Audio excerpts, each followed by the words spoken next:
Welcome to Light It Up, a podcast about resilient women balancing motherhood, their careers, personal lives, and all of the challenges that come along with being a superwoman. Each week, you'll be motivated to take action to lead, inspire, transform, and empower. Now, here's your host, Dr. Regina Mashira. Hey everybody, welcome to another episode of Light It Up. I am your host, Dr. Regina Mashira. This week's episode of Light It Up is going to be a little bit different because I'm turning the tables around this week. I am going to be the guest on my podcast, and my wonderful cousin, Kashanna Island, is going to be the host. This week, we have decided that I'm going to talk about my book, Women Who Persevere, Navigating Motherhood with Power and Grace. And obviously, I can't interview myself. And Kashanna did such a wonderful job as the moderator during my book launch that I couldn't think of a better person to serve as the host and to interview me this week. So I am going to turn it over and be in the seat as the guest on Light It Up. I hope you enjoy the show. Yay, thank you so much for a wonderful introduction and for entrusting me with your podcast today, Dr. Agina Muhammad. So let's just jump right in. I know that this all started with your book, as you mentioned, which I believe you released 2 years ago, was it? Yeah, March 2019 is when I released Women Who Persevere. Can't believe it's been 2 years. Yes. So if you can just, for those people who may not have read the book yet, if you could just give them a quick little insight into what the book was about and how you came up with the idea for this book. Okay, so the book actually features the true story and journey of 6 women, including myself, who are all single moms, and they share their experiences as they have navigated motherhood, being a single parent. The primary reason why I wrote the book is because, or the reason why I wanted to write this book and interview and tell the stories of other women, is because as you know, I am divorced, and I've shared this on the podcast plenty of times. I've been divorced for about almost 8 years now. And that was a struggle for me as far as making the decision to file for a divorce, because I didn't want to basically raise my children in a single parent household. And during the time of, just right after my divorce, I just kind of felt like there was always this attack on single mothers as far as some of the plight and the conditions of our communities. And I wanted to show a different narrative for people, because oftentimes when you're looking at posts on social media or whatever you hear in the media, you hear about there's no man in the home, or the father's not involved, or it's mothers aren't able to raise their sons to be respectful, resourceful young men, etc. So I really wanted to share the positive stories of women who, though they struggled a bit and they had various reasons for embarking upon their journey of being a single mother, but they all, even through the trials and tribulations, did a great job raising their children. So I wanted to be able to show the positive aspect, and also to try to, begin a dialogue and conversation between men and women, mothers and fathers, just about parenting and the importance of co-parenting. Okay. Now, some of the things you just said kind of reminded me of one thing that you stated in the book, which was that you did not want to be like just another statistic, or I think one of your children might have said that. And so I think that if you could talk about how there have been some positive outcomes. So we know we're 2 years out from the book being released, but we're also several years out from some of the stories that were told in the book. So Right. can you speak to the successes, not all of them obviously, but just some of the successes that stand out Mhm. with yourself and your own family, as well as some of the other mothers who shared their stories in the book and how their children are succeeding now? Yeah, absolutely. As a matter of fact, two of the ladies who shared their stories actually are they're our cousins, and I had an opportunity to interview them as well. So they'll have their time on the podcast. But for example, our cousin Deatra, she has two daughters.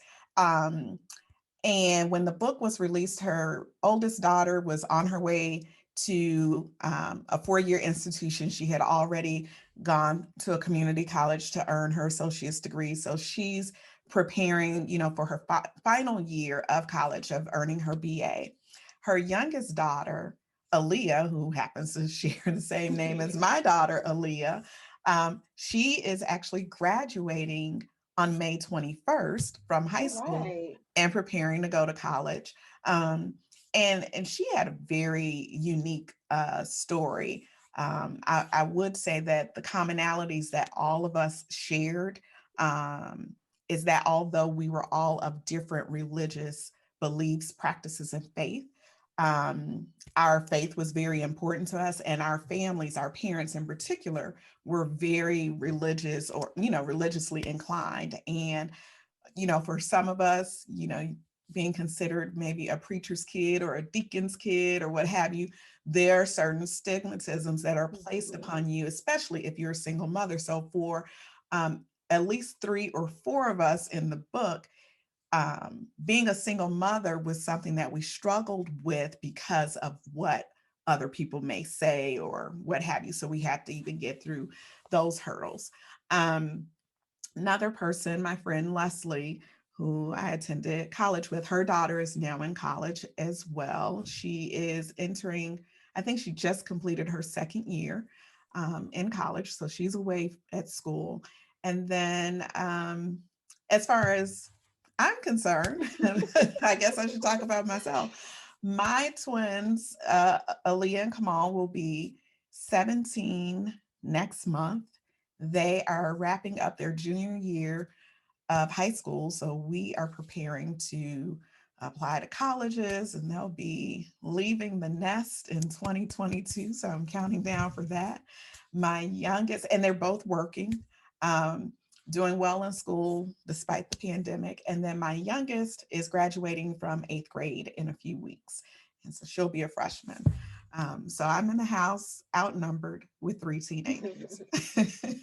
Now that's exciting though, and I know that all of those are great accomplishments, definitely to be celebrated. And one thing, you are being kind of modest with regards to your children. So I do have a bird's eye view.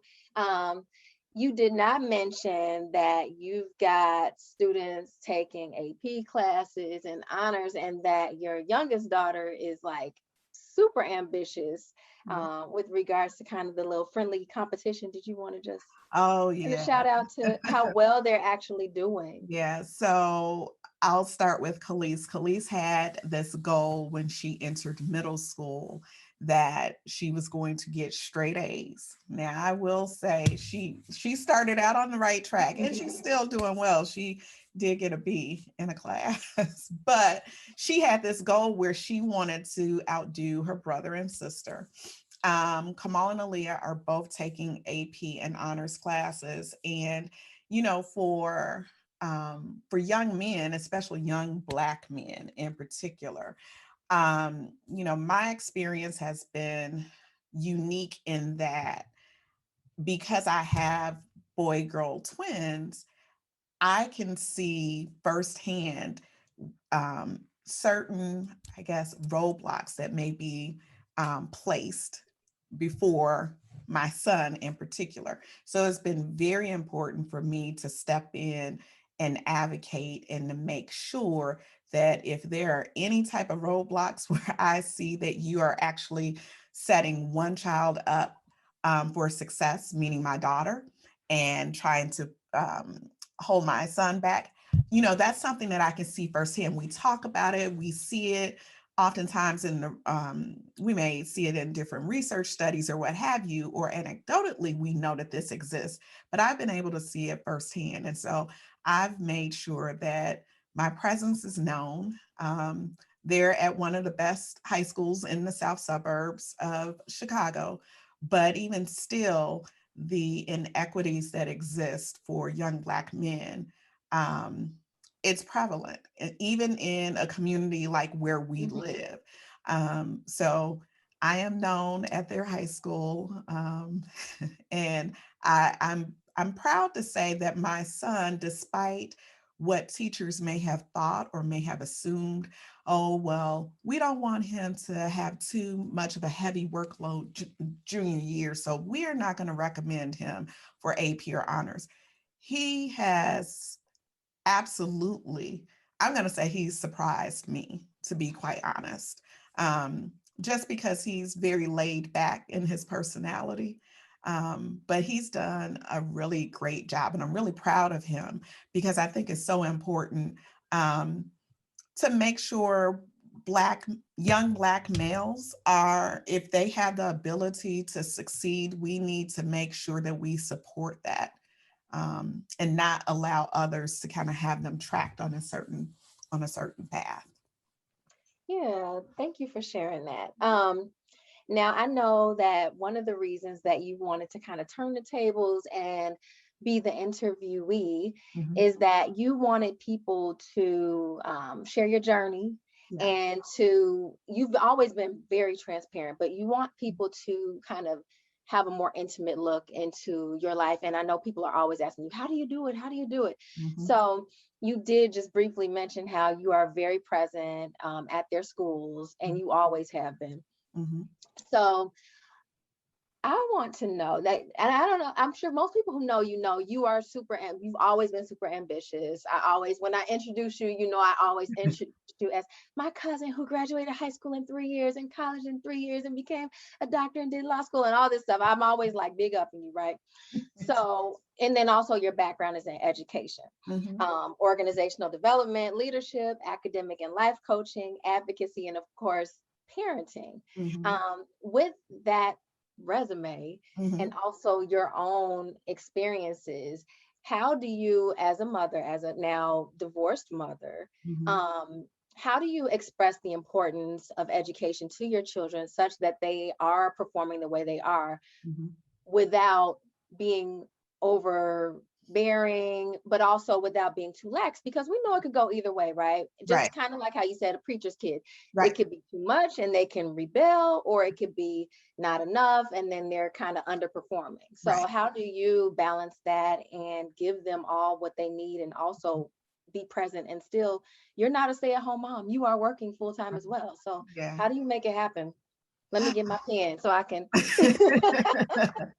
I'm going to tell you, to be perfectly honest, it's difficult. Um, I often get pushback from all of them, to be perfectly honest.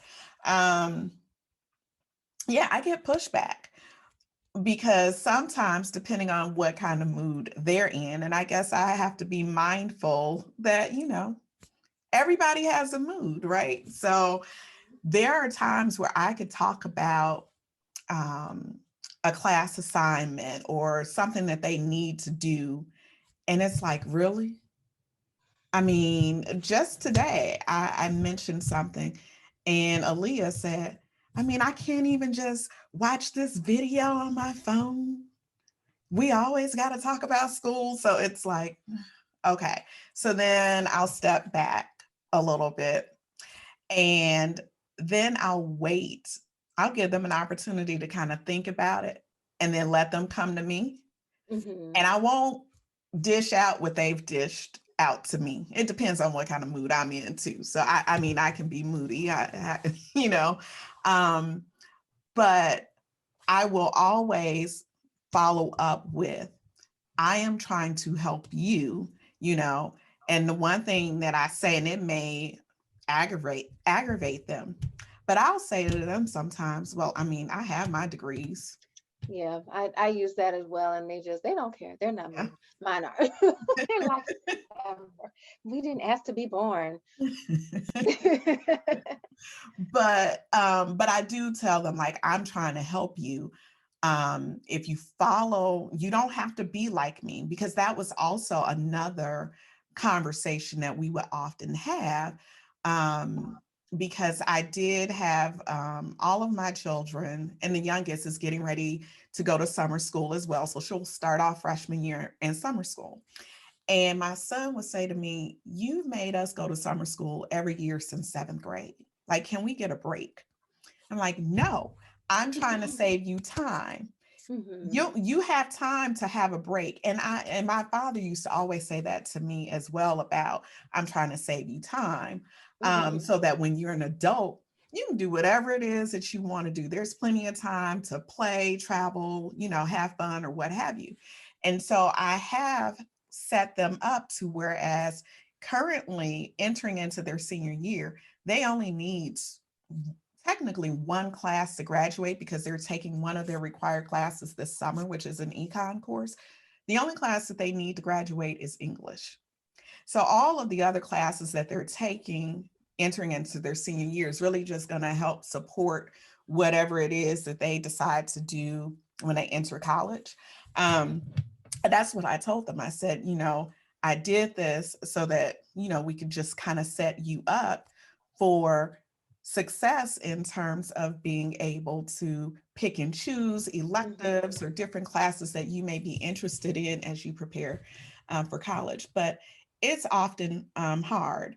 Um, as we're going through this college application process, or getting ready to enter into that season, I've had to learn to back up a little bit as well with that, and recognize that their school year isn't over. They have 2.5 more weeks. They still have, AP exams that they have to take. We Hmm. just took the SAT and the ACT. So I do recognize that they're burned out. So I'm trying to, I'll say something and then I'll say, "When you're ready." So I'm learning that balance, which is really hard, because I grew up in a household where it was kind of like you did whatever your parents said. And I know that in our new age parenting, we give our children a voice.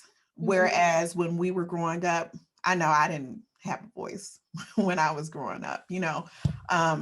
So I do try to give them a voice, but let there be some balance. But it can be a challenge. And then I sometimes work myself up, stressing out too much, because I'm constantly thinking and in planning mode, that is like, okay, at some point you've got to relax. So, Yeah. And that you've done a good job so far raising them, and that they're still children. There's still a component that, there's their age factor, but right. they are still doing well. Well, I want to just Um, say real quick though, one thing, just this week, my son's best friend um, said to his mother. So my children's friends, their close friends, call me Auntie Agina. I'm everybody's auntie. And so Randall said, "Can you just call Auntie Agina and ask her what I'm supposed to do for college? Like, what should I be doing right now?" And so I went back and I told my son, I said, "Now, see, your friend doesn't even live here, and he knows who he needs to call. And so he just got really yeah. quiet and was like, mm. So I just, sometimes I have to use psychology. Yeah. So let's just dig into some other topics. We had a nice intro into the children. Mhm. Um, so this whole, grab my book. So people, I'm plugging the book. Go Yeah. get your copy if you haven't gotten And here's my copy. it. um, the whole reason that that book was inspired was your divorce, which we talked about. Now, Yeah. I know when you said you were starting this podcast, a lot of us thought, okay, good. Now she's going to share some divorce planning tips and how to get your money right if you're preparing to divorce or if you're in the process. And that's something that you haven't really dug into on Right. the podcast. There have been a variety of wonderful topics, you know, for men and women. Mm-hmm. Can we take a moment, because everybody has been just amazed at how you were able to plan and definitely persevered through some very uncomfortable times. I think about a year Yeah. after the divorce, you know, where you had a untraditional living arrangements. How did you prepare financially? And I know it's an hour long podcast. You Yeah. can't give us everything, but Yeah. just, you know, some tips for women who may be staying in a situation because they don't see a way out financially. Right. Yeah. So when I was, and it's interesting how it sounds when you say that I planned my divorce. And I guess, you know, I mean, People get the wrong idea. right. But here's the thing though, seriously, we plan a wedding or we plan Mhm. trips. So that is a life-changing decision. And I didn't just wake up one day and say, oh, I don't think I want to be married anymore. I really didn't. To be perfectly honest, I actually knew before I got married that I shouldn't be getting married, but I was too embarrassed or worried about what other people were going to think. And I was just like, you know what? And because my parents and my family really liked my ex-husband. Mhm. Um, Part of it was because he was a Muslim, as you know, I am. And I have learned, honestly, that does not matter. I mean, sure, you should be probably equally yoked or on the same page when it comes to relationships, but that is not going, I don't believe, it's not my experience that that is going to sustain a relationship, because even though you may have the same religious beliefs or practices, you're not on the same page in terms of goals, communication, Mhm. honesty, that sort of thing. That just, I'm sorry, goes out the window. But so there were years prior to me actually filing for a divorce that I contemplated a divorce. But like we mentioned earlier, I didn't want to be a statistic, right? I didn't want to Mhm. raise my children by myself because my parents were still married. Um, and I was also, I was working on my PhD. I just finished my PhD and I just re entered the workforce because I'd taken some time off. I had been laid off from my job at Chicago Public Schools when I decided to begin working on my PhD. And when my ex husband asked me if I wanted a divorce, I didn't ask him, he asked Mhm. me. And I said, yes, I do. And he was not expecting that response. And I knew he wasn't going to file, but I think that he assumed that I wasn't going to file either. And I was just saying, because I had previously stated when we had difficulties in our marriage and I wanted to end it, Mhm. previously. Um, Basically, I told him that the only reason why I'm still married is because I have 3 children with you. Mhm. So I decided that basically I had gotten to the point where I knew that this was not a way that I can continue to live my life, because we had been married at that point for 10 years when he asked if I wanted a divorce. And I decided I got to find a job that's going to Mhm. provide excellent benefits. Um, and I had to take a quote unquote pay cut from the job that I had had previously, you know, even with a PhD, but I was willing to do that because in my mind I knew I could just eventually work, Mhm. And work there's my, something about when a woman's mind is made up. And yes, you know, we will persevere, we will go through some stuff with you. But when we reach that breaking point, it's like we kick into just strong woman mode where we're gonna I'm gonna find a way. You exactly. don't always know, but you're gonna make it happen. Exactly. And that's where I was. And I prayed about it and I was just like on this mission. Let me find the perfect, job. And at that time, the way my mind was thinking, because I was already in higher ed. So at that time, I was actually um, an adjunct faculty member at South Suburban Community College. And I knew I wanted to be at a 4-year institution. And so I started thinking about like, when was the time that I was the most happiest in my life? And honestly, it was when I was an undergraduate student at UIC. And I saw the perfect job. I'll never forget, it was in December of 2012. And they did not call me for an interview. I applied for the position. They did not call me until March 2013. Oh, wow. But I rocked the interview. Then they called, I started working May 20th, 2013 at UIC. And my reasoning for wanting to be at that particular institution, even though, the position was ideal that I had, but I either assumed at the time that my children could go to school for free, which Mm-hmm. that is not true. You get a 50% tuition waiver, but 50% is better than Excellent. nothing, right? Mm-hmm. But that's what I was thinking about. I was thinking about, okay, I'm going to be a single mother of 3. I want them to go to college. How am I going to pay for them to go to college?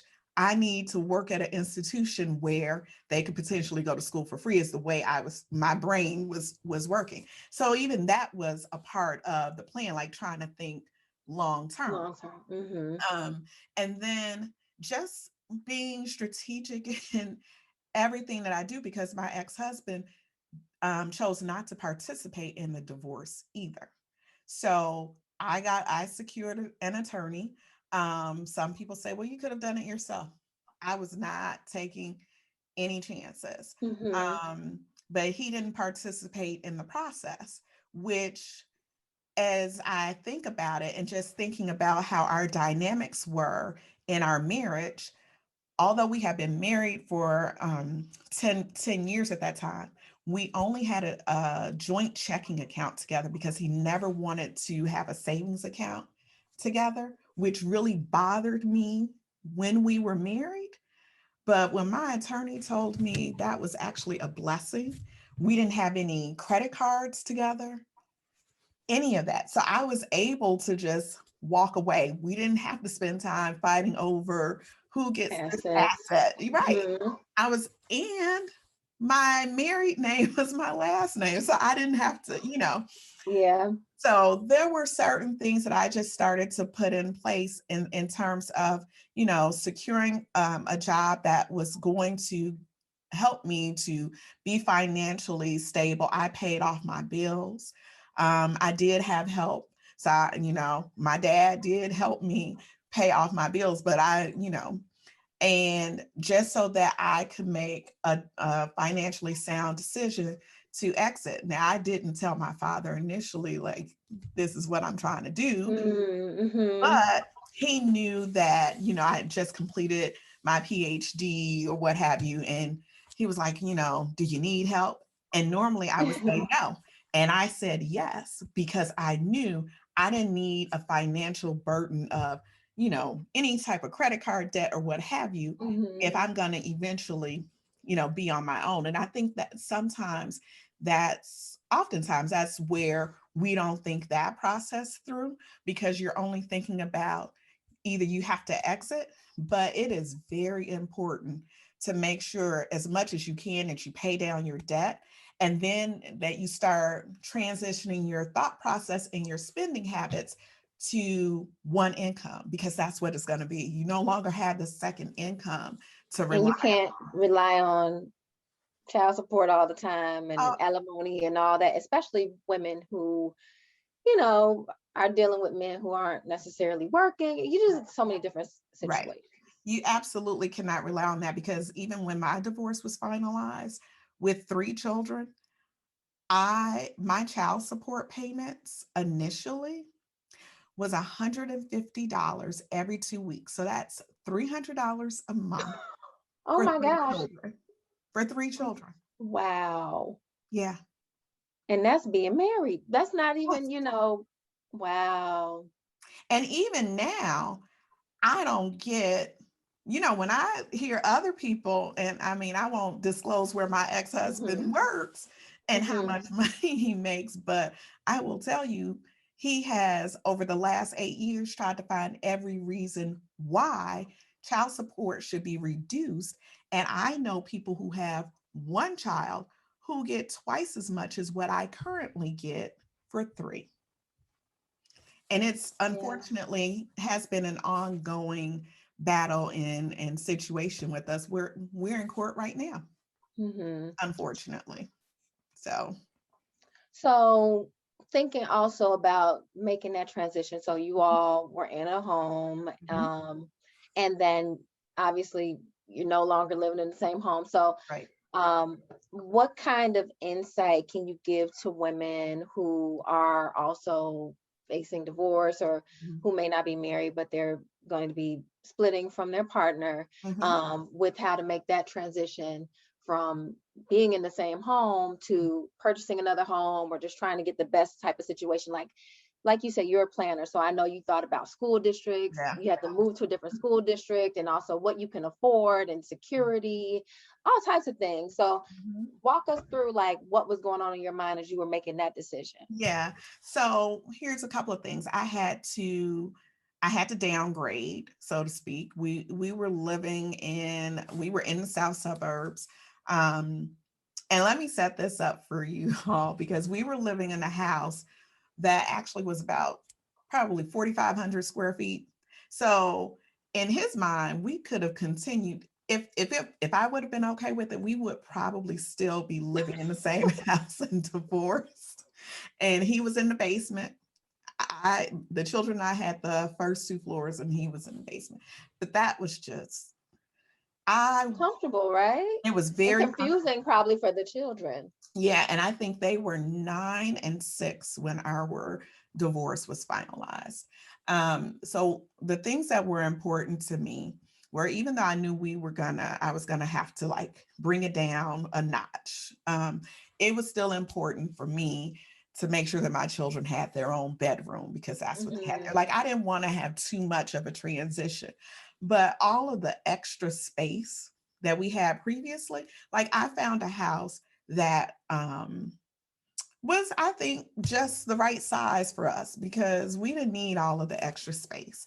And the property taxes were much cheaper. Like you got to look at into that, Hmm. especially when you're in the state of Illinois, because in certain areas the property taxes are just absolutely outrageous. Um, the other things that you have to take in consideration, what are all of the extras that you can or cannot afford? Can you afford cable? Can you afford Right. internet? You got to think about all of that. So you definitely have to make sure that you budget and determine what you can afford, because you also have the situation where it's just your income.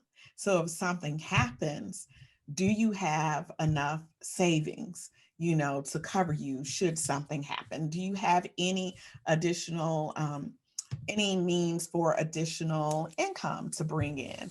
Um, what I did, what helped me during that time was I also worked a part time job. I don't talk about this often, but I was teaching online part time. And that almost, in some ways, turned into a full time job trying to teach online because Hmm. although I was teaching maybe two classes per term, that was still like 30 hours a week on top of my 40-hour work weekday. But that worked for me because wherever I was, I could have my laptop. I didn't have to Hmm. physically go to a location to work. But you do have to think about, sometimes you may have to take on an extra job, but you have to think about, is it something where you can work an extra job and still make sure you're there for your children? Or do you have, a family member who can maybe keep your children, or a good friend where you guys can share in the responsibilities of watching each other's children, that sort of thing.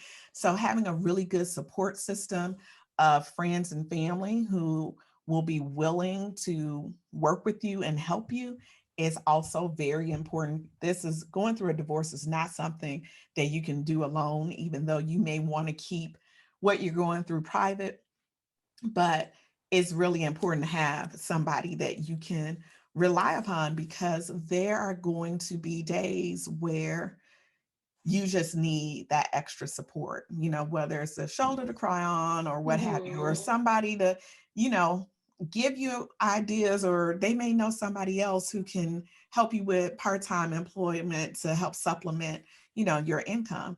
And then you have to also take into consideration, again, your spending habits as well. Like the spending habits have to change. Um, Otherwise, you're gonna find yourself stressed out from the financial burdens. And I'm not saying that, I don't have the stressors, because I do. But I've just, kind of learned how to navigate some things and pull on some additional resources when needed. So I know nobody goes into marriage thinking about divorce. They go to counseling, so they try to kind of prepare them to that. With that being said, now that you're well on the other side, like you've been divorced almost as long as you had been married at this point, you're approaching that point. Yeah. What are three takeaways that you would give to women who are at the height of their in loveness, Mhm. entering into marriage or considering marriage or brand new, not to be considering divorce, but to prepare themselves just so, like what if moms always used to say, you got to have a little something to the side just in case, or Exactly. so Yeah. what would be your tips kind of along those lines of just always being prepared as a Yeah. woman? So, for absolute certain, I will say you should always maintain your own bank account. Mm-hmm. Still, of course, have your joint account with your spouse, have your household account or what have you, but it is very important that you still maintain an individual account, because you do not want to, A, pull all of your financial resources that you brought into the marriage and commingle it, and then you can't get access to it when you need it, and it, was money that you Mm-hmm. contributed. So I would say definitely maintain your own, still have your separate account. I would also honestly recommend to keep, if you can, most of your credit card accounts separate as well. So that still goes into the financial piece. Um, Mm-hmm. and not because you are planning for a divorce, but because it will make things a lot simpler when you're trying to figure out. You don't have to go through, okay, whose debt is this and who's responsible for this. Mm-hmm. So, to that end, certain things I just believe should be kept, separate. Um, I would also recommend, so I want to touch upon, even in my marriage to my ex-husband, we went through counseling, and counseling did not work because both parties weren't on the same page with that. I was pro, I was the advocate for, let's go through counseling, see if we could work this out. And he was very apprehensive. So wasn't really willing to do the work. But I definitely would recommend going through counseling, premarital counseling. And then even when you're married,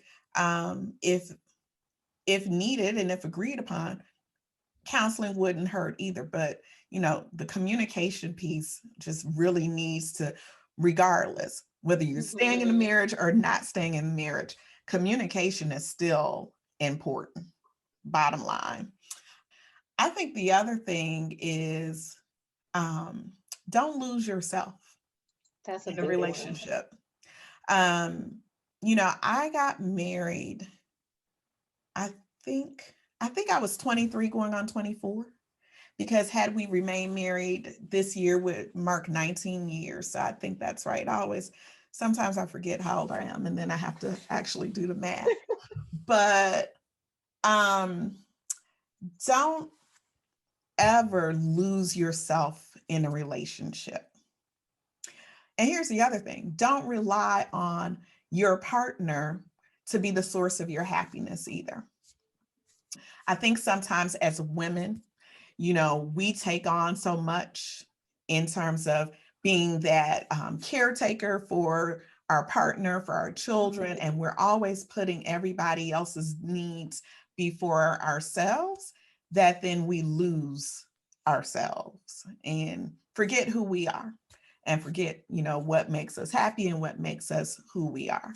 And I think it's very important that, we maintain to a certain degree your individual identity, but you can still obviously, you know, have another identity with your spouse. But I think that's important because when you go through a divorce, number one, that's a death of a marriage. So there's also this grieving process that you're going to go through that people don't think about.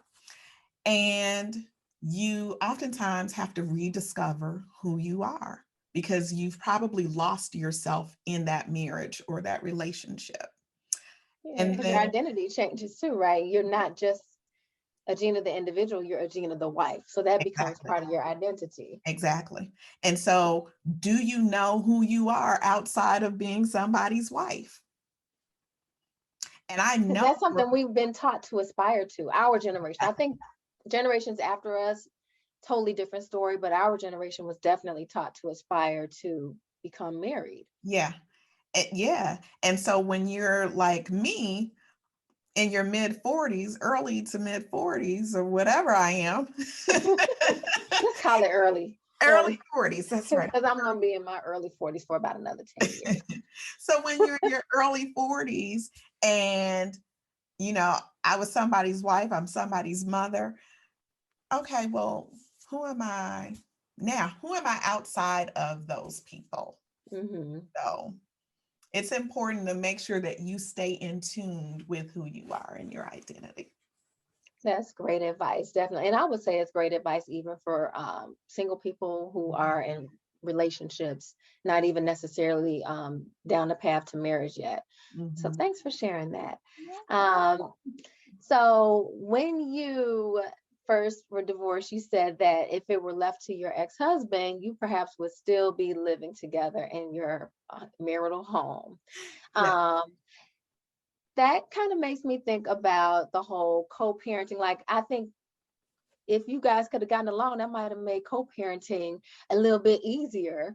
I don't know. So that's like a relatively, I, I look at everything like it just happened last year. I was going to say co-parenting is like a relatively new term, but we've been Yeah. using that term for probably about a decade now, Yeah. Yeah. right? Uh-huh. So let's talk about what co-parenting looks like, right? So everybody says they want to co-parent Mhm. ideally. So I'm asking you as Dr. Muhammad, who's done research and has some background in this. Ideally, what would co-parenting look like? And Mhm. then in reality, what does co-parenting look like? And how do we bridge that? Like, how do we develop solid and um, positive, thriving co-parenting experiences so that the children are actually benefiting and that parents are having a good life too, right? Mhm. Mhm. Let me think about that. So here is the reality. I'm going to say this because, so in my conversations with people, I've heard things like I've done a couple of mom talks where I talk about like planning, for divorce or what have you. And there are times that I have heard married women who say, well, I'm married, but I feel like I'm single because I do all of the work. Mm-hmm. And single mothers will get very upset when a married woman says that because what they're thinking is, well, it's too, you got somebody else in the household. Well, I lived that. So that's why I'm bringing it up. When I was married, I was responsible for focusing in on education. So, meeting with teachers for parent teacher conferences, even though I would want him there, Mm-hmm. he may show up, or he was late or what have you. But like for me, I wanted the teachers to see there are two parents in the home who Mm-hmm. have a concern about the children's education. But that was left to me. My son was on travel baseball, even when we were married. that was left up to me. My youngest daughter, no, his twin sister was playing the piano. The youngest daughter was in dance. All of the activities, anything that was centered around the rearing of children was left up to me. And it was very overwhelming. Um, and when he showed up, it was often, he's coming from work. Um, so for me, I always felt like work was the priority over the family. There was Mm-hmm. not the balance. And so he just didn't, you know, he wasn't an active participant. He was there, he was in the home. Sure, there were some days that maybe he would cook dinner because we also had like certain differences in our dietary habits. Oh. Like he was no longer eating chicken and I still ate chicken and lamb, but he only ate fish. Okay, well then, Mm-hmm. you know, so there were certain things that he would do. So I didn't necessarily have to worry about preparing the meals, but I still had to worry about all of the other things. I probably would have much rather prepared the meals, but whatever. So fast forward to the co-parenting.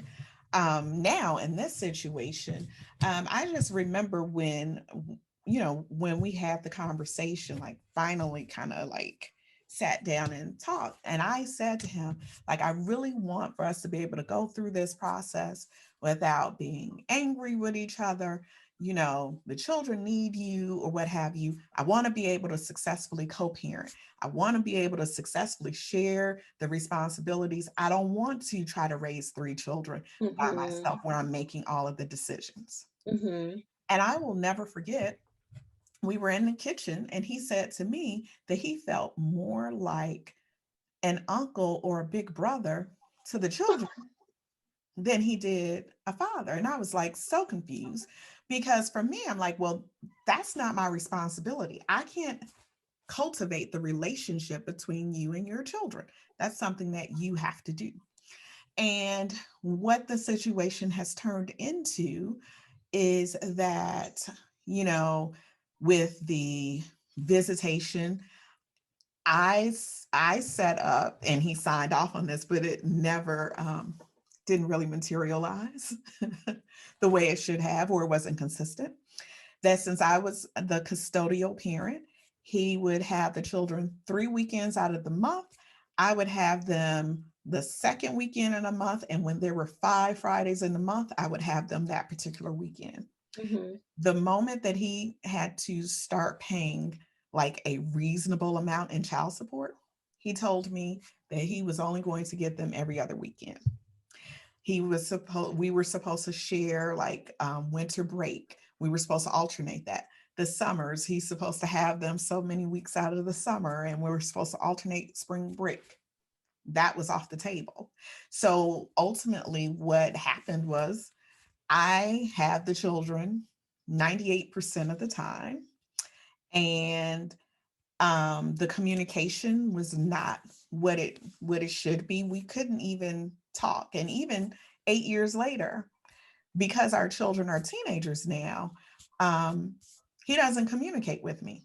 He Mm-hmm. communicates directly with the children, but not been there has not been the presence that I think there should be. So everything essentially has been left up to me. So any decisions regarding their education, I make. So even when I have attempted to extend, you know, it's there's no active participation. So when it comes to co-parenting, I would say, and this is not always the case, but however the setup was during the marriage is probably what How it's it going to has to be be. Mm-hmm. after. And so because I had that primary role and responsibility, it has still been a significant role for me without the assistance that I actually would appreciate and the assistance that I think that our children deserve. And I mean, now that they're older, I mean, they can see things for Mm-hmm. themselves. And so there is no reason for me to say anything. I just let them have their relationship however it is. I don't stand in the way. I don't say, no, you can't see your father this weekend or anything like that. I've never done that.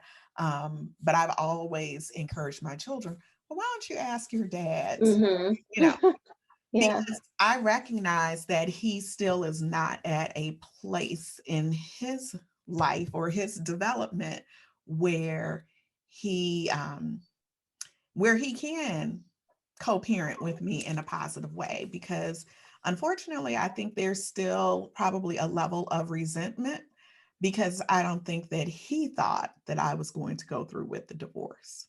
Mm-hmm. And so, Yeah. but that's what it is.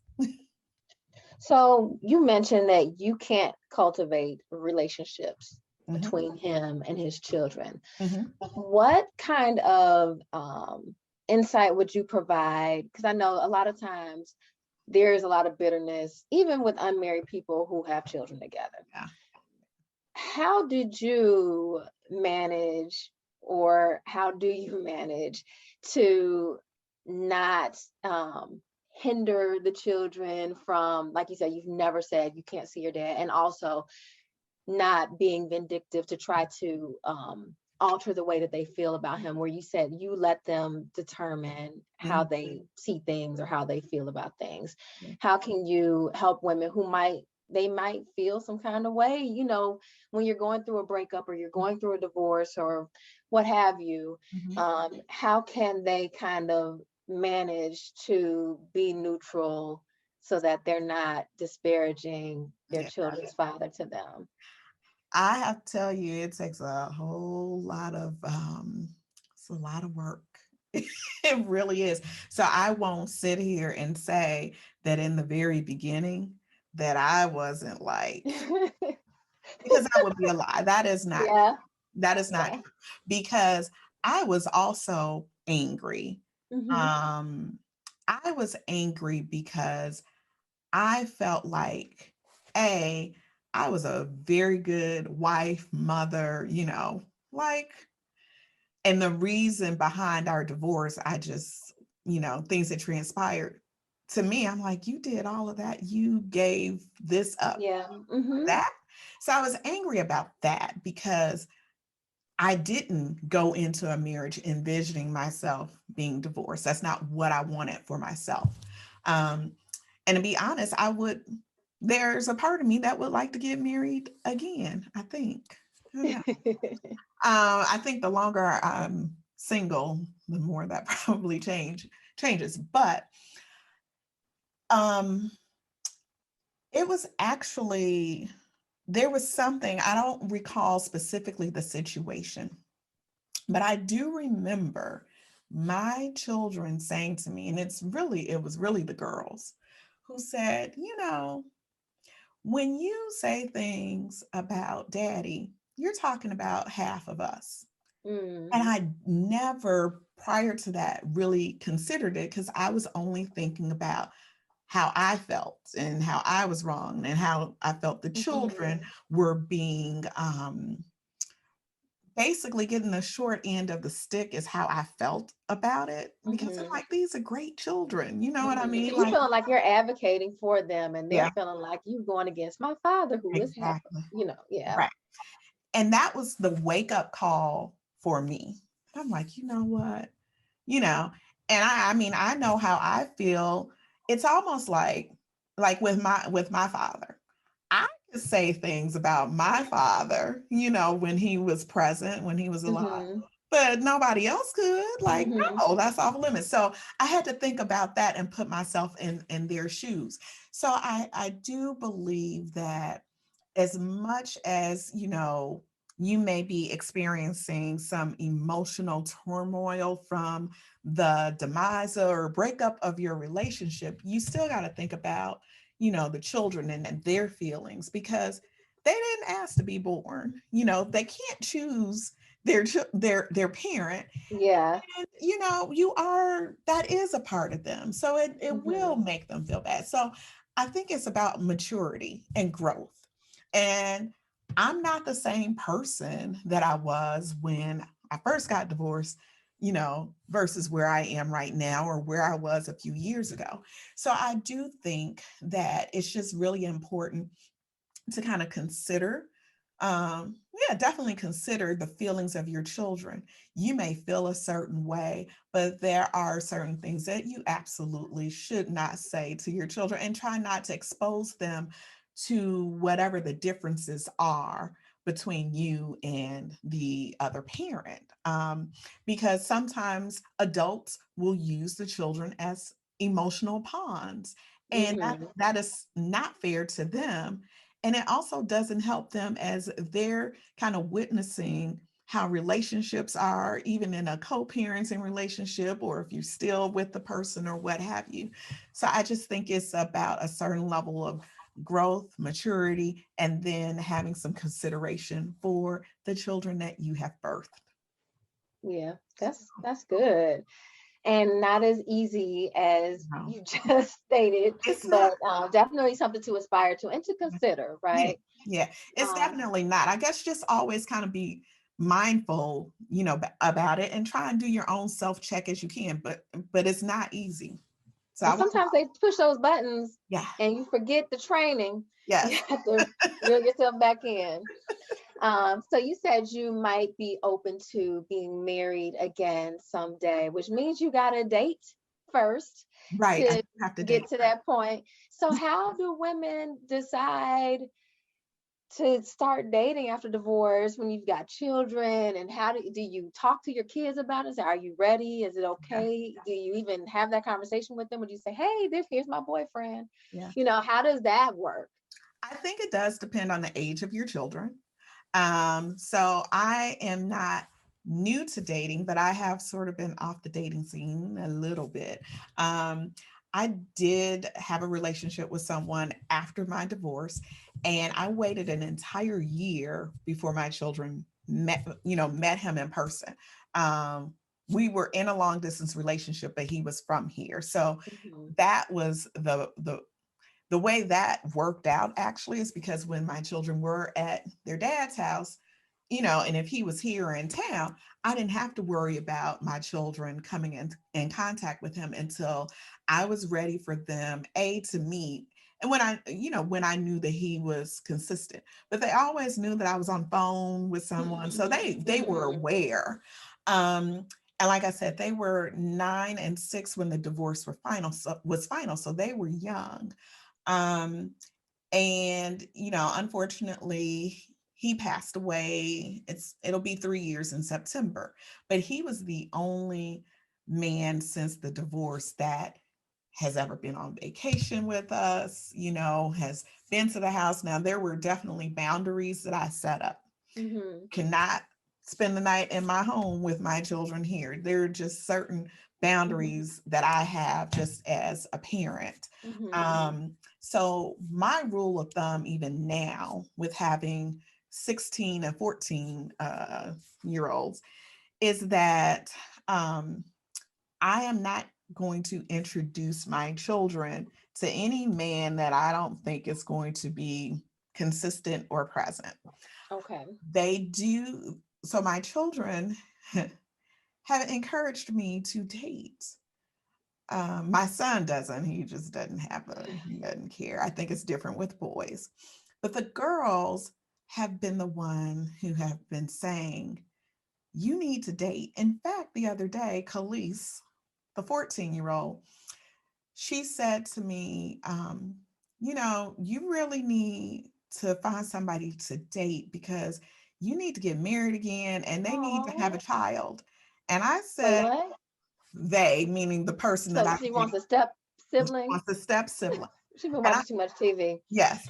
And I said, well, I'm sorry, but I'm like 3.5, 4 years shy of you leaving to graduate and go to college. Your brother and sister are going away to college next year. I would prefer to date someone who either has a teenager or an adult child or two. I I really, my preference is not to date someone who has a young child that I have to help in rearing, Hmm. because I can see the light at the end of the tunnel. My children are independent. I don't have to worry about getting a babysitter or any of Right. that. I can kind of go as I choose to come and go. Um, and so she was like, oh, no, no, no. They need to be around my age too. But you need to date so you can get married. So I know my daughters want me to get So remarried maybe that is that they've seen you happy in a in a long-term relationship and they want to see you in that situation yeah. again. Yeah. I think that's a safe assessment. But, I don't know. The men nowadays, I've dated some 50-year-olds. I don't know. Um, yeah, it's a little hard. I think it comes when you least expect it. I really do. Hopefully. I don't know, but hopefully that'll be the case. Self-care. Self-care is something that everybody is all about nowadays. Don't disturb my peace and all this. You are busy. Yeah.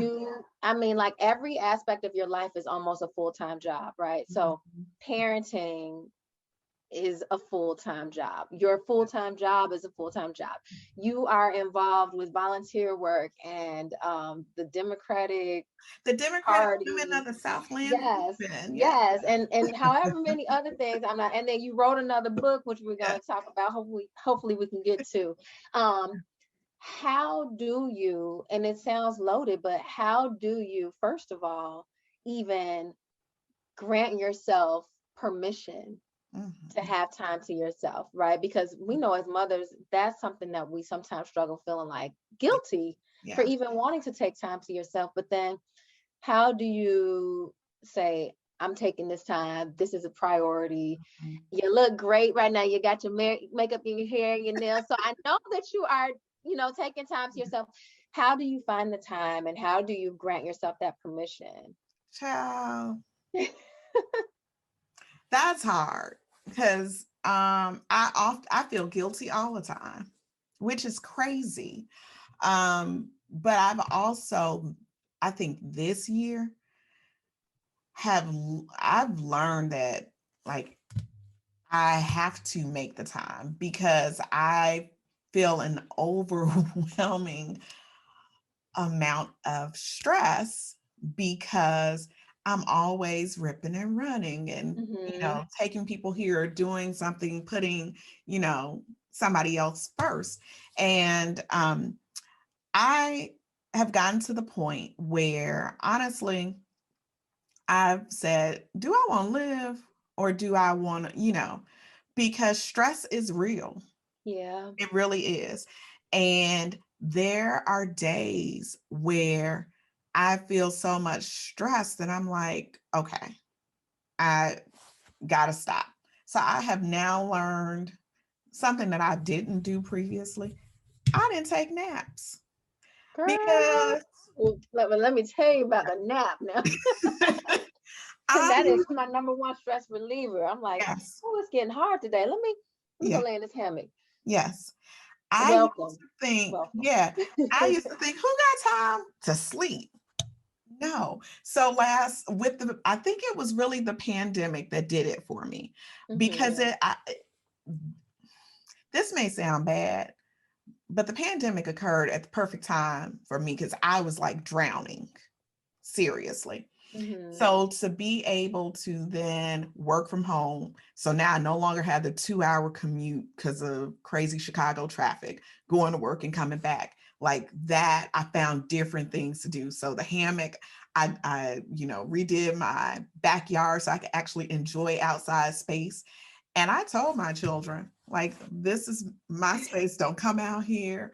I used to have my teen free weekends and just, if I didn't want to do anything but just sit on my couch. And I do that. So my children are old enough now where I can just say, look, Yeah, I and they'll need, respect that. yeah, I need this time for me. I can't, and then they need their own space too. So that's been helpful. I think because as they've gotten older. But yeah, the naps, whew, yeah. Even if it's just a 15-minute power nap. Yeah. Yeah. So I have learned how to incorporate that. Um, Another thing and it's been very hard, but I had to learn how to speak up, to set some boundaries, like with family and friends. I learned how to say no, and no has become a complete sentence. I no longer owe you an explanation, That part. because I used to feel guilty about Mm-hmm. saying no or feel like I got to give somebody an explanation. I don't have to give you an explanation at all. I'm sorry. And I'm Because going, sometimes that explanation is where they kind of creep in and try to convince you, and yeah, then you second guess, and then you're doing something you really don't want to do. yes. So that has been something that I had to like learn how to embrace and feel comfortable and okay. And now I am trying a part of that self-care too that I'm working on. I'm a work in progress, people, is stop. I need to stop putting so much pressure on myself.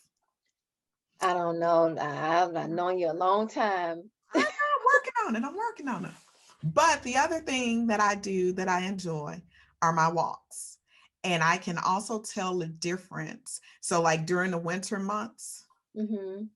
I was just like, no energy, no get up and go, nothing, because I wasn't going to the gym. I still haven't Mm-hmm. been to the gym. But the moment that our weather we have had, I guess it's still spring. I don't know. We get 4 seasons in one. Right.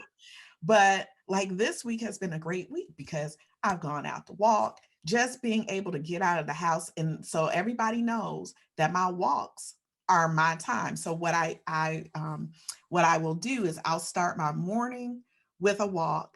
And then when I'm done with work, since I'm working from home and there's no longer the transition between, work home, um, I will go for a walk just to clear my mind, because otherwise I got an attitude and Mm-hmm. I'm gonna Nobody want to deal with that. mm, no, I don't want to deal with it sometimes. Sometimes I make myself mad. Like, really, you know. So just finding ways. I think sometimes we confuse self-care though with, oh, I'm gonna go get my nails done or something like that. Now I will say I have every 3 weeks, even though the girls will ask, like, oh, let me know when you're going to get your nails done. I sneak off and leave, Nice. and I go by myself and get my manicure and my pedicure. Mm-hmm. Um, but self care doesn't always mean spending money. It could be, I use the Calm app. That is Yeah, my that's a kind of good self one. care me time that, I try to do some of those. So I have the Fit On app and I'll do the meditation or just a different exercise. That's even if it's 10 minutes. So I would just say carve out time for yourself, even if it is 10 minutes a day.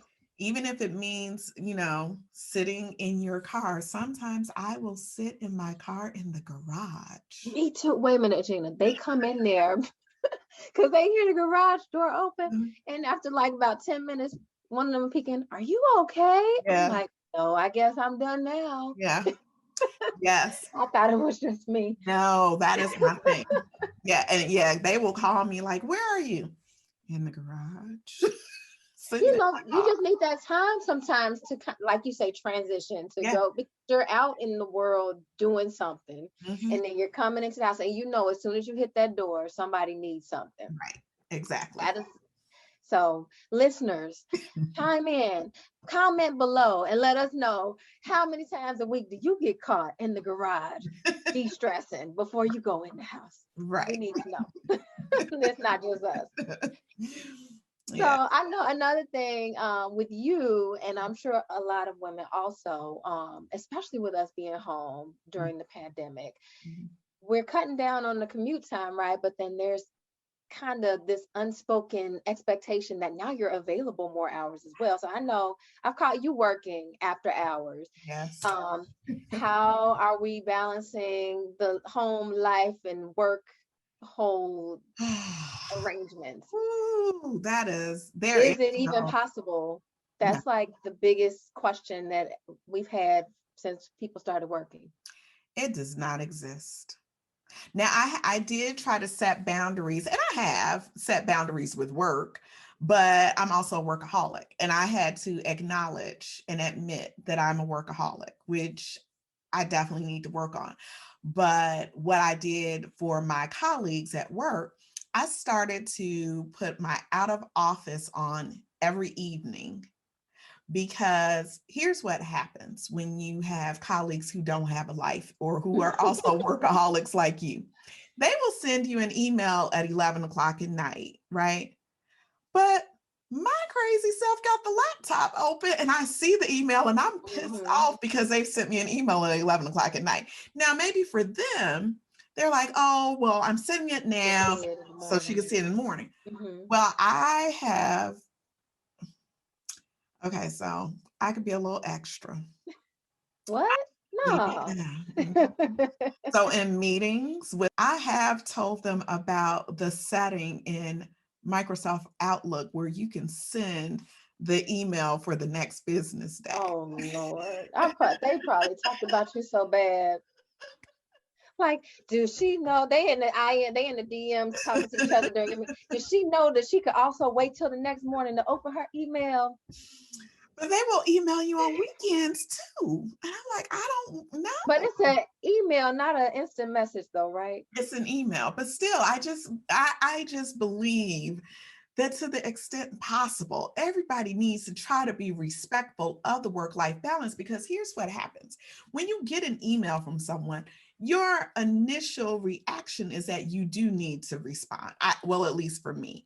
Only and it's because, you know, I there are a couple of different reasons. I mean, I'm a Black woman in a leadership role at a R1 research institution where there is this pressure to always, you know, be on point and be on top of things. And you can't slip up. At least, I mean, whether it's the pressure that we put on ourselves, but I hear from some of my other colleagues, you know, who are Black women at the institution. So whether it's the pressure that we place on ourselves or the expectations that we place on ourselves or what other people have of us. I mean, I will say, Black women, Black men, we do have to go, you know, beyond the call of duty sometimes, right, wrong, or otherwise. So there is like this, I think, pressure to make sure that, you know, you don't miss anything or you're responsive or what have you. But I did share that with people, and even with my staff members. So what I try not to do, I won't send anyone an email after 5 o'clock or on the weekends. I don't do that. Or if there is a time where, and I also respect when my staff is off work or they're off for the day or what have you, I will send the email on delay. Or if it's something where I need to get the information out, I will say, I hope you're not reading this email while you're on vacation or while you're off work today.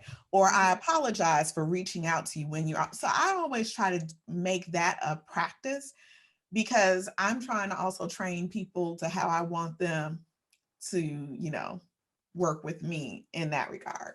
So I will say that people have learned how to use that delay feature, that send that email. Well, you taught me something new, because I was just thinking, I send the email now, they get to it when they see it, and then, if they're working over the weekend too, then they'll be ahead of the game. You're Well, welcome. I'm a Virgo, and I know folks talk about Virgos, so we, you know, we just do things a little differently. But work-life balance is very, it's hard. But you know, I don't think it exists. I don't. You can try and make it work, but I just don't. It's very difficult. And then there's even been so much talk about how during the pandemic, how women have really experienced the brunt of, you know, we're still balancing everything. Even, you know, so well, I know in my own life, I feel busier. Like at the beginning of the pandemic, it was not wonderful as it relates to the actual pandemic, but as it relates to everything shutting down and kind of just resetting and having a moment to breathe, it was great in that respect. But now I'm like, I just really feel like all I do is drive people around all day. Yeah. I probably drive just as much as I work. Mhm, mhm. It is different. This year is different. I think it's so much so that everybody's trying to get back to normal. So there's this Hmm. competing battle of getting back to normal, but still kind of like slowly, Hmm. So yeah. Yeah. Now I know we talked about at the beginning your book, Women Who Persevere. Mhm, You also contributed to another book, I Am My Sister's Keeper, compiled by Talisha Berry. And I mhm. think there were 16 contributors. And ironically, a fun fact, this was also the title of your dissertation for Yeah. your PhD. Mm, And I know that your passion and your expertise is in mentoring and being a life coach, helping people to align to their purpose. Can mhm. you give us a little bit about your contribution to Yeah. this book? Yeah. So the reason why I was actually drawn to the anthology is because of the title. And that's what I told Talisha. I was like, this was, my dissertation. But so my contribution, the title of my chapter is Work Your Plan, Sis. And basically it's where I'm giving tips for women who are considering making that transition of getting a divorce or filing for a divorce. And so I talk about, the financial aspect of getting yourself in together as far as developing that plan, making sure that you practice self-care. And one of the important tips that I also give in terms of developing a plan is to reach out or connect with a therapist, because Mm, as much as in the past it used to be taboo and in our community we didn't talk about therapy or going to see a mental health professional, but I just don't. That was actually seeing a counselor. That was what helped me make that choice. Like, okay, I got to go ahead and go through with this, because there were so many things that came out during my sessions, you hmm. know, and I realized that my mental and emotional health was very important. So I talk about that. I talk about the importance of learning how to ask and receive help, because so, sometimes it's difficult, and it's been difficult for me to ask for help. But I've learned how to do that. And then having support from your sister circle. So that's very important, because I had a circle of women when I was going through my divorce that who they contributed just in so many different ways. But I realized that as there were certain things that I just couldn't burden them with, which is where Hmm. also continuing with working with a counselor was very important, because that's what I kind of use the counselor for, Hmm. because you don't want to overwhelm, and because when you have really close friends, they begin to take on some of the emotions that you're experiencing as Right. well. And I started to recognize that with one of my friends who was married or is still married. But, the one thing that I did want to do is, dish Take all that of to, my stuff. yeah, And then yeah, now your household is, yeah. you know. So I recognized that quickly. And I was really glad that I was just in tune and we could have honest conversations, because she actually started to share with me, like, some things that were bothering her. And I'm like, no, you can't, just because I'm going through, no. Yeah, yeah. Um, so, and it was just, oh, and then I also talk about not starting a relationship soon after your divorce, or even if you're dating somebody, like, don't jump into another relationship soon after, because you do need that time for yourself so that you can heal, and so that you are not bringing the baggage from your previous relationship into a new relationship. And I for myself, when I started dating who I was in the relationship with for for 4 5 years, I was so focused on, I don't want to make the same mistakes that I made in my Mm-hmm. marriage in this relationship, because I wanted the relationship to work. You know what I mean? But that can also, in a way, create some problems in the new relationship. But in that relationship, we had such a great open line of communication that, that wasn't an issue. But I did, like, sometimes you could just be so focused on, you don't want to fail at another Right. relationship, Yeah. because regardless as to, how confident you are or how strong you are, when you're talking about a divorce, you are going to feel like you failed. I mean, and I struggled with that. I struggled with feeling like, man, you know, I'm the black sheep of the family. That's how I felt. My brother has been married for I think almost 26 years. Wow. Parents were Time flies. Yeah. My parents were married for 49 years. And then here I am. I'm like, I'm the one who has to get. And so I did feel like I failed, but then I had to change my way of thinking. No, I had the courage not to stay in a relationship that was not in my best interest, and that was, causing me an immense amount of pain. Mm-hmm.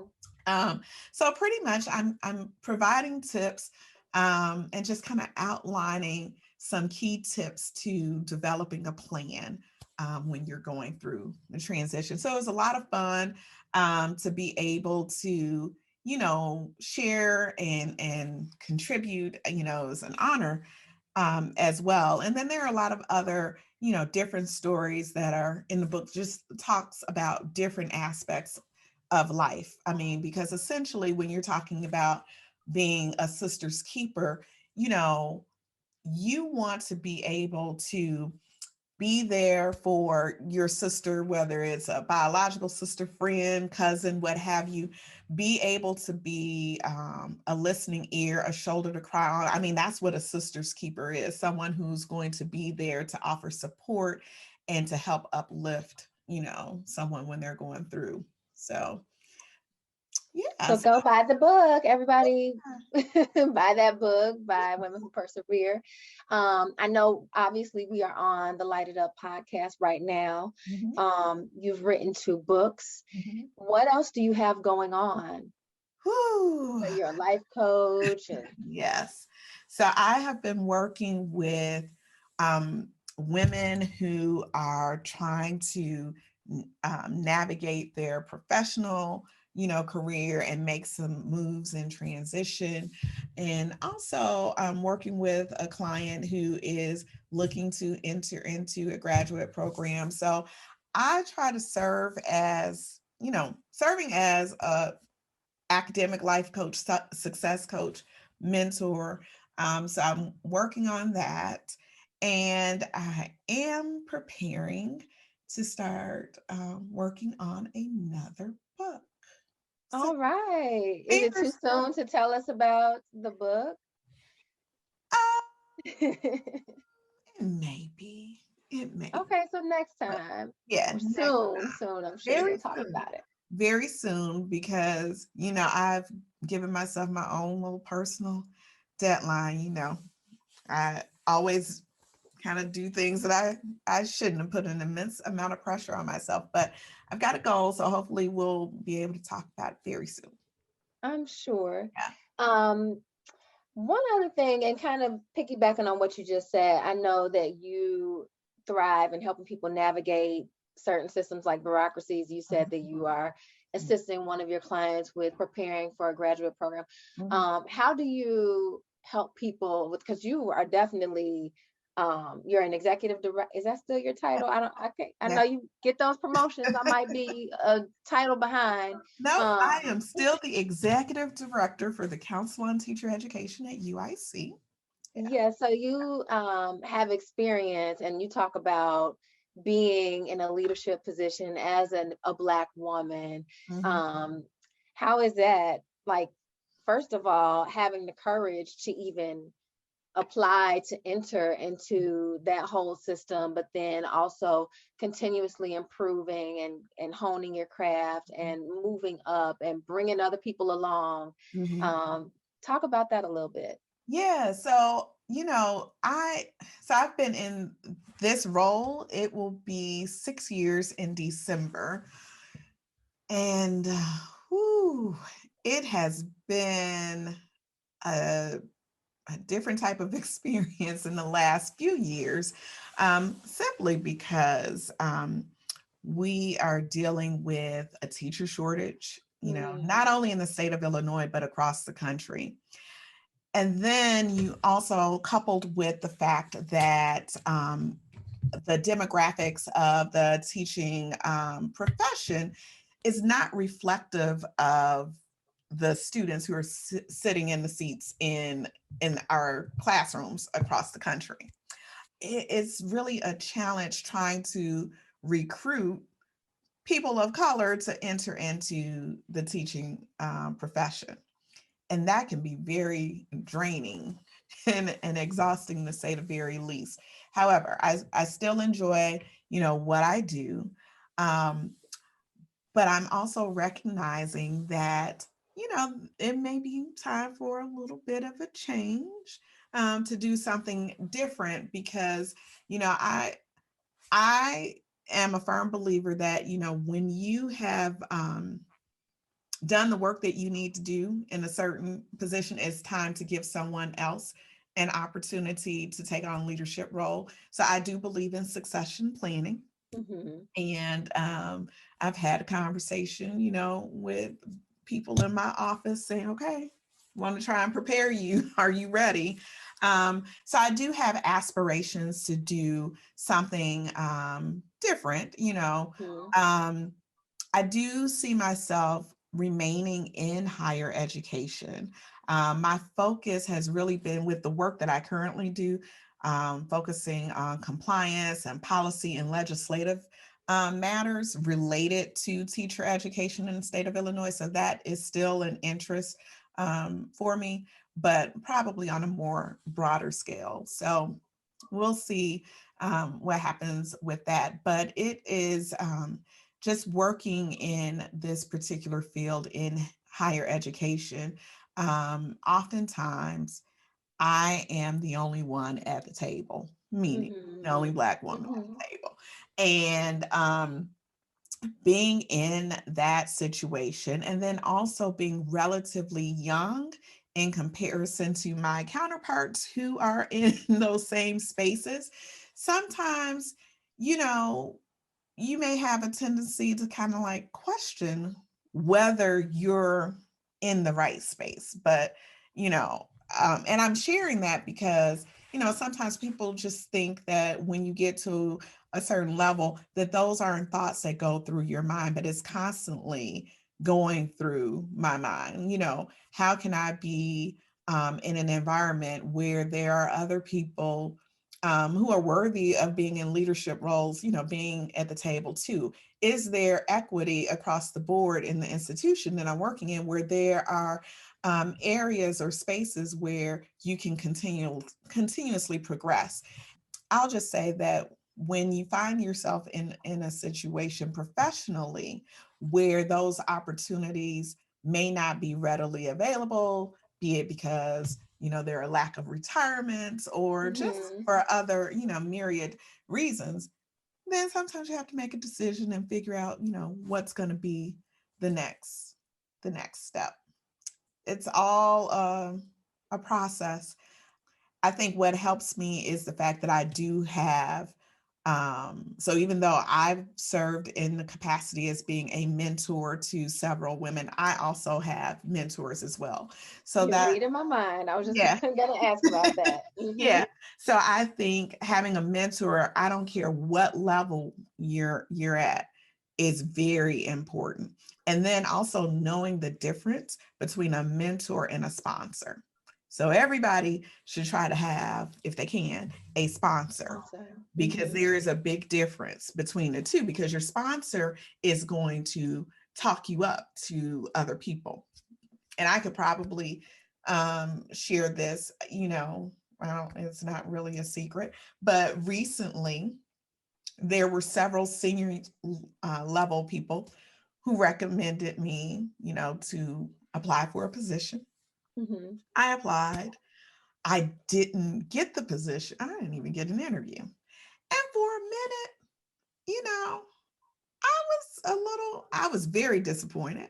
Um, but then I realized, even well, with my sponsor and my mentor actually talking to me, and they were like, you know what? That just means that that wasn't for you.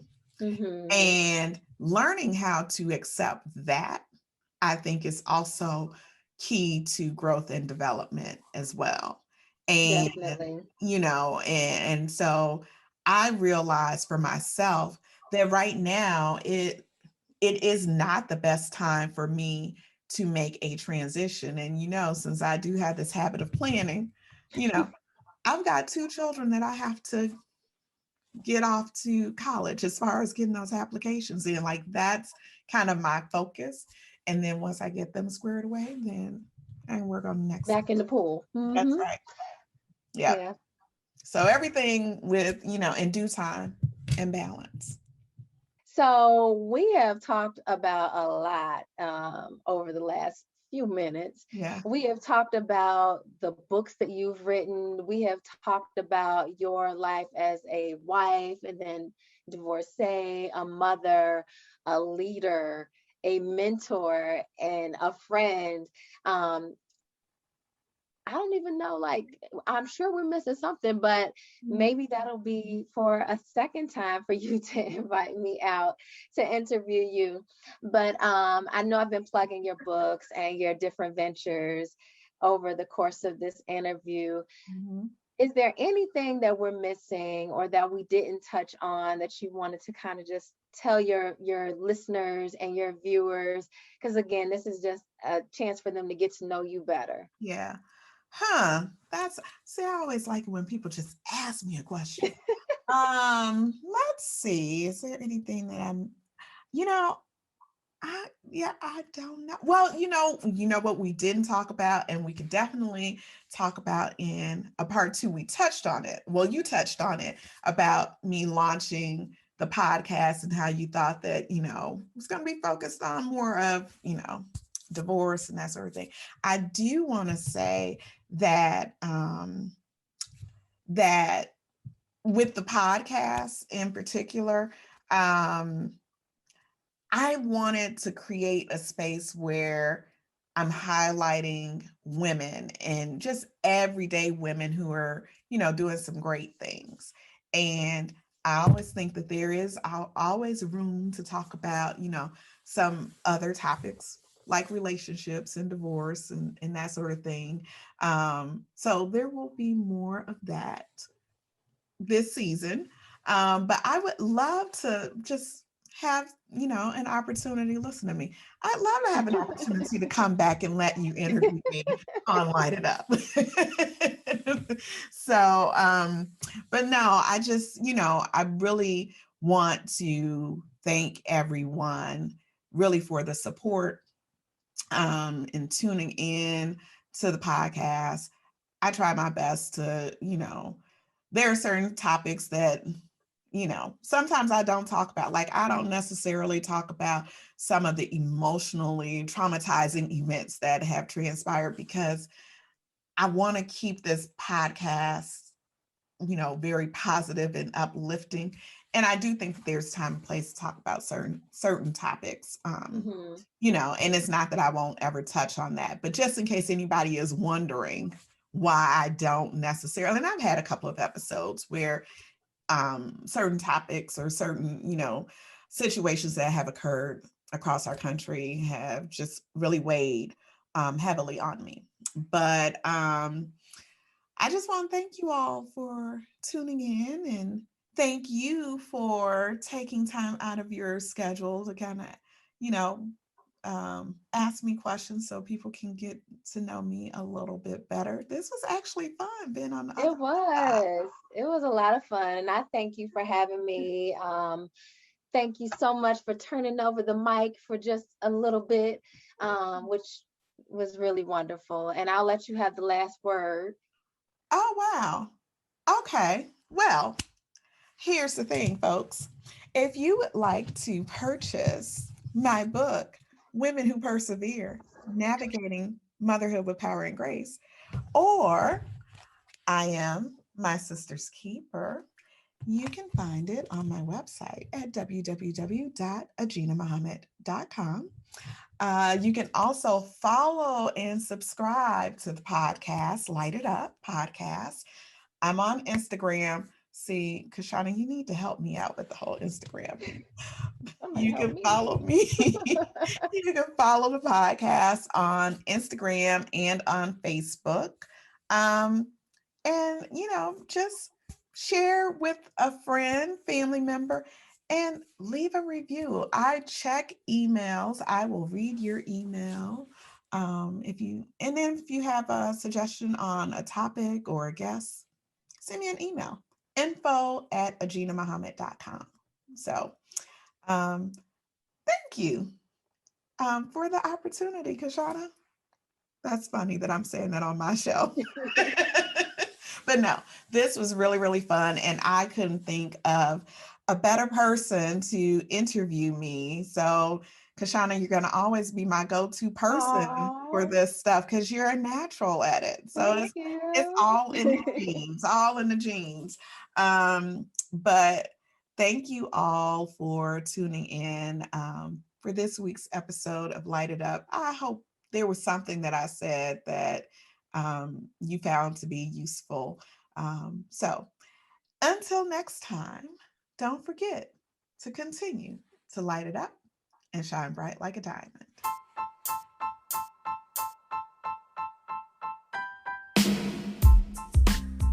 Thanks for joining me this week on Light It Up. Make sure you visit my website at www.lightituppodcast.com or www.aginamahammed.com. You can also find me on social media using the handle @LightItUpPodcast. If you like what you've heard, please be sure to hit the subscribe button so you'll never miss a show. While you're at it, I'd appreciate a rating on iTunes, or you can simply tell a friend about the show. Be sure to tune in every Tuesday for a new episode. Until next time, light it up and shine bright like a diamond.